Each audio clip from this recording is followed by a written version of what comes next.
Nangaye, du nouveau à Kinshasa, place Yassur, des amoko na immeuble Emma, des arabes normes, standard, international, et Koyamba, Batunyoso, en famille, en couple, salon VIP.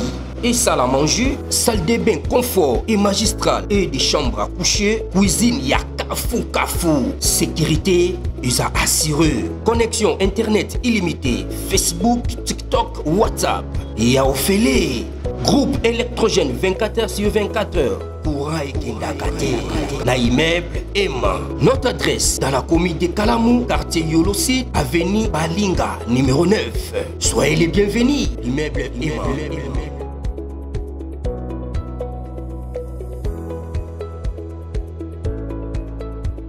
Mbote bandeko balandi ya magazine d'actualité Christian chez vous bisika nyonso bozuli baku ya kolanda biso mokolo ya lelo na assemblée nationale na mokolo lobe ezalaki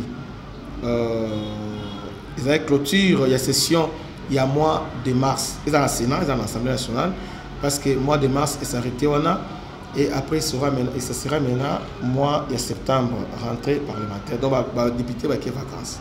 À cette occasion, Vital Kamerhe a profité audio de l'Assemblée nationale pour accuser les gouvernements congolais d'infliger lourdes peines aux populations congolaises. À la population congolaise. Yokandinga lobby awa. À lobby, occupation est à limiter pour infliger une lourde peine à la population de l'Est. Donc Vital Kamerhe a accusé le gouvernement. Donc, on a d'infliger, de punir la population Est. Pour Vital Kamerhe, Kabila, Nanga, il fallait faire la banque. C'est ça.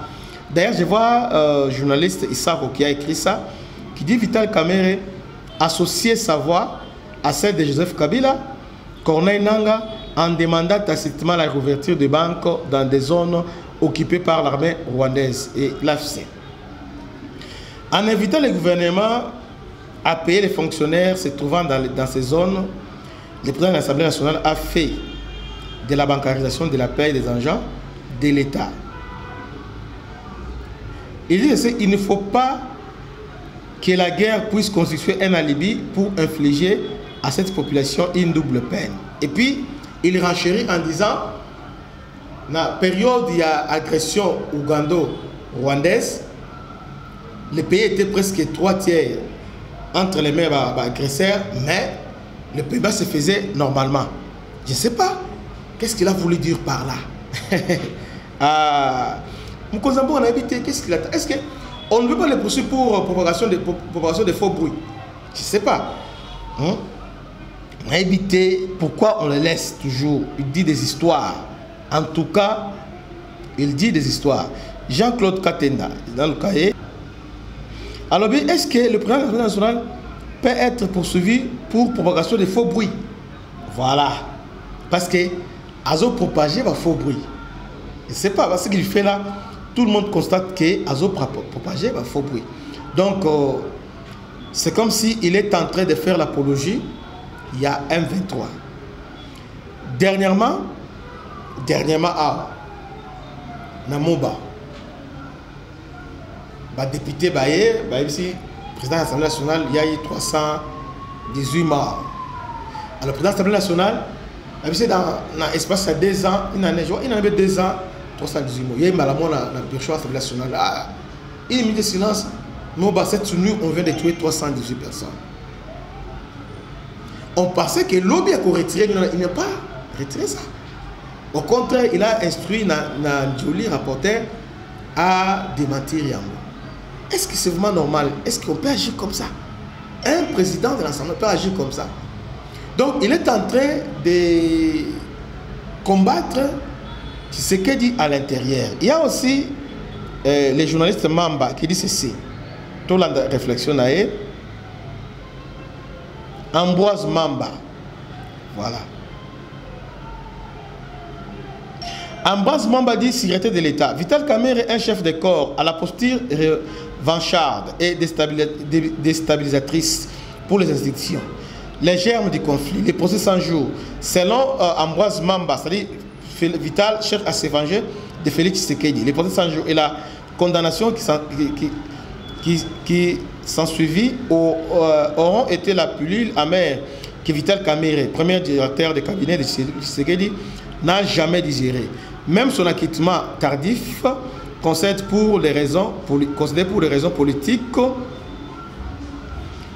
n'a pas suffi à rétablir une loyauté déjà entachée envers les chefs de l'État. Sa détention à la prison centrale de Makala fut vécue comme une humiliation par celui qui s'est targué d'avoir fait élire Tshisekedi.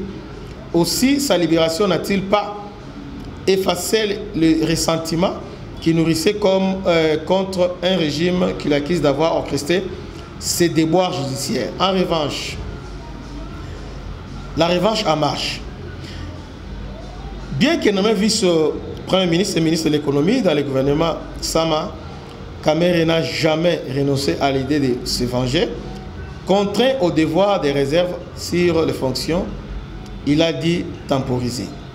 Après la législature de 2023, le président de l'INC a activé ses réseaux et manœuvré en coulisses pour forcer Tshisekedi à le désigner comme candidat de l'Union sacrée à la présidence de l'Assemblée nationale. Une victoire arrachée de justesse, obtenue à l'issue des préliminaires organisés sous pression du chef de l'État au sein des plateformes publiques. Une alliance hypocrite. Après ces préliminaires au sein de l'Union sacrée, Kamerhe avait déclaré non sans tromperie avoir été choisi par le président lui-même pour briguer les choix de l'Assemblée de la Chambre basse. En réalité, cette annonce marquait le début d'une alliance toxique, vidée de toute sincérité. Une fois élu à la tête de l'Assemblée nationale, il a laissé libre cours la vengeance, adoptant une posture déstabilisatrice pour les institutions. Une stratégie calculée menée en toute impunité. La guerre d'agression, bras ségulier du revanchard. La crise sécuritaire dans l'Est a offert à Kamerhe une occasion inespérée d'affaiblir le pouvoir. Alors que Tshisekedi appelait l'unité nationale, le président de l'Assemblée nationale s'est distingué par son silence complice. Son influence politique, pourtant considérable, n'a servi à rien la cohésion nationale. Puis, il a affiché un mépris assumé envers les efforts du gouvernement. Son activisme en faveur de Matata Ponyo face à la Cour constitutionnelle a confirmé ses intentions. De même, ses déclarations alarmantes sur un prétendu risque d'autodétermination au Kivu qu'il aurait pu signaler discrètement au chef de l'État trahissent une volonté de saper à la crédibilité du régime. La goutte d'eau qui fait déborder la vase, c'est sa communication irresponsable sur le prétendu massacre de 318 civils à Moba. Une information non vérifiée, relayée sans précaution par un haut responsable qui, au lieu d'agir en garant des institutions, s'est comporté en opportuniste, une manœuvre révélatrice d'une stratégie délibérément dévastatrice. Intention, Kamerhe ferait bien du réfléchir. Il ferait une fois sa quête de revanche si elle se poursuit par des déclarations incendiaires et des calculs politiques pourrait se tenir contre lui. En ces temps de crise, un sursaut de loyauté envers les nations et non envers ce rancœur serait salutaire. Il est encore temps pour lui d'éviter de nouveaux échecs puissants. Donc, tout le monde doit comprendre que Kamerhe est en train de poignarder Félix dans le dos. Et Félix est en train de les regarder silencieusement. Mais on ne sait pas, Félix peut à la Motomoko, il peut Kamerhe arriver très bien. Silence n'a pas signe de faiblesse. Donc, Vital Kamerhe doit vraiment faire attention. Parce que Félix va imprévisible. Oh, ça là déjà, donc c'est trop. C'est trop. Donc, il a pris cause et fait pour Nanga et Kabila. Et maintenant, ce n'est bien c'est un secret pour personne. Donc, il roule désormais pour Nanga. D'ailleurs, les communicateurs, ils sont déjà là-bas. D'un côté, il y a Nanga. Que Dieu vous bénisse, c'était votre serviteur, le bishop Christian. À la prochaine. Ciao.